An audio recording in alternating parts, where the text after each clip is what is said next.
பிரியமானவர்களே, இந்த அருமையான நாளிலும் பேதுரு தன் மீது வைத்திருக்கிற அன்பை அறிந்து கொள்வதற்காக ஆண்டவராகிய இயேசு கிறிஸ்து பேசின வேத வார்த்தையாகிய யோவான் 21 வார்த்தையின் மூலம் இன்றைக்கு நம்மோடு பேசி நாம் அவர் மீது வைத்திருக்கிற அன்பை அவர் அறிந்து கொள்ள விரும்புகிறார். வேத வார்த்தை இப்படியாக சொல்கிறது: 3ஆம் தரம் அவர் அவனை நோக்கி, யோனாவின் குமாரனாகிய சீமோனே, நீ என்னை நேசிக்கிறாயா என்றார். அதே கேள்வியை தான் ஆண்டவர் இன்றைக்கி நம்மளை பார்த்து கேட்க விரும்புகிறார். நீ என்னை நேசிக்கிறாய் என்று சொல்லி பேதுரு 3 தரம் மறுதலித்து தேவனை விட்டு பின்வாங்கி போவார் என்பதை அறிந்திருந்தும் அவருக்காக பிதாவினிடத்தில் விசுவாசம் பலப்படும்படியாக வேண்டிக் கொண்ட தெய்வம் இன்றைக்கி நாமும் கூட அக்கிரமத்தினால் மீறுதலினால் அவரை விட்டு பின்வாங்கி போன சூழ்நிலையில் கொஞ்சம் கூட அன்பு குறையாமல் நமக்காகவும் பிதாவினிடத்தில் இன்றைக்கும் பரிந்து பேசி கொண்டிருக்கிற தெய்வம் நம்மளை பார்த்து கேட்க விரும்புகிற கேள்வி: நீ என்னை நேசிக்கிறாயா? உன் வாயின் வார்த்தைகள் மூலமாக என்னை நேசிக்கிறாயா? நீ பேசுகிற வார்த்தைகள் எவ்வளவாக தேவ அன்பை வெளிப்படுத்தி கொண்டிருக்கிறது. என்னை நேசிக்கிறேன் என்று சொல்லியும் தேவ அன்பை வெளிப்படுத்துகிற வார்த்தைகளை உன் குடும்பத்தாரிடத்தில், நண்பர்களிடத்தில், வேலை பார்க்குற இடத்துல, சமுதாயத்தில், சபையெல்லாம் பேசி கொண்டிருக்கிறோம் என்று ஆராய்ந்து பார்க்க தான் முதலாவது ஆண்டவர் நம்ம பார்த்து கேட்கிறார். உன் வாயின் வார்த்தைகளின் மூலமாக நீ என்னை நேசிக்கிறாயா என்று சொல்லி. ரெண்டாவது ஒரு காரியத்தை ஆண்டவர் நம்மிடத்தில் எதிர்பார்க்கிறார்.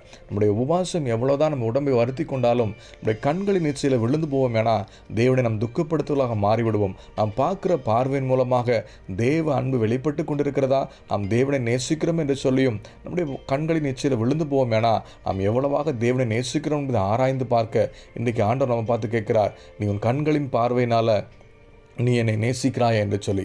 3வது ஆண்டவர் நம்ம பார்த்து கேட்க விரும்புகிற காரியம், இப்படி காதுகளில் கேட்குற காரியங்கள் விசுவாசத்தையும் தேவ அன்பை நமக்குள் பெருக்கி கொண்டிருக்கிறதா, தேவன் நம்ம கேட்குற காரியத்தின் மூலமாக மகிமைப்படுகிறாரா, அவர் பிரியப்படுகிறார் என்பதை ஆராய்ந்து பார்த்து அவர் நம்மளை பார்த்து கேட்க விரும்புகிற காரியம், கேட்குற காரியத்தில் நீ என்னை நேசிக்கிறாயா என்று சொல்லி. பிரியமானவர்களே, அந்த 3 தரம் பேதுரு பார்த்து கேட்டது போல நம்முடைய காரியங்களிலும், நம்முடைய வாயின் வார்த்தைகளில், கண்களின் காட்சிகளில், கேட்குற காரியத்தில் தேவனை பிரியப்படுத்தி தேவ அன்பை வெளிப்படுத்துகிறோம் என்று ஆராய்ந்து பார்த்து இன்றைக்கு தேவ சமூகத்தில் நம்ம ஒப்புக் கொடுப்போம்.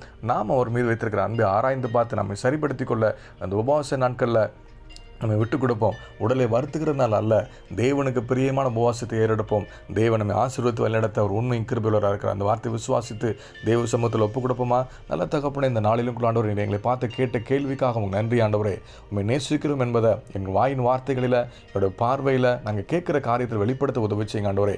எங்கள் உடலை ஒதுக்கி ஆண்டவரே உபவாசம் இருக்கிறதுனால் மாத்திரமல்ல, உண்மையாக உண்மை நேசித்து உங்கள் மேல் வைத்திருக்க அன்பை வெளிப்படுத்த எனக்கு கிருபை பாராட்டும். யாரெல்லாம் அர்ப்பணித்திருக்கிறாங்களோ உன் வாழ்க்கையில் தேவ அன்பு வெளிப்படுத்தத்தக்க எனக்கு கிருபை தாங்க.